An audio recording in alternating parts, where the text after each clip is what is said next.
Matthew Perry got candid about his decades-long battle with drug addiction and dropped some major bombshells in his new book, Friends, Lovers, and the Big Terrible Thing. So how do they feel about it? Well, we've got all the details in today's Us Daily. In his book, the actor admitted to falling madly in love with Valerie Bertinelli and kissing her in front of a passed-out Eddie Van Halen, whom she was married to at the time.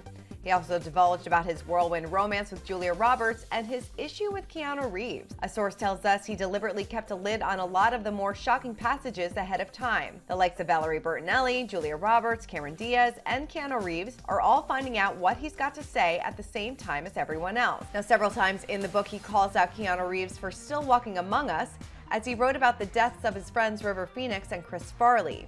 He later issued an apology saying he just chose a random name. The actor also wrote about his close bond with his Friends cast, who a source tells us are all very supportive and proud of him for coming clean and giving himself closure in so many areas. But there was a wariness in the build-up to the release for sure, that he may have spilled a lot more embarrassing secrets than he did. But the book seems to be a hit, and Matthew is proud of his story and that it is helping others. A source tells us he's buzzing off all the publicity, and early indications is that he's got a huge hit on his hands. He was under pressure to deliver 1 million copies in sales, a hugely ambitious target, and he feels confident that's something he can achieve. Despite his upbeat attitude, there's still a sense of underlying nervousness though, since he's thrown his heart and soul into this project and desperately wants it to be a success. Going into so much detail about his darkest days and sharing those secrets he held onto for all these years has been no easy process, but he's very happy with how it's all turning out and saying so far, so good. For more news, content, and exclusive interviews, make sure to hit the sub, like, and bell button down below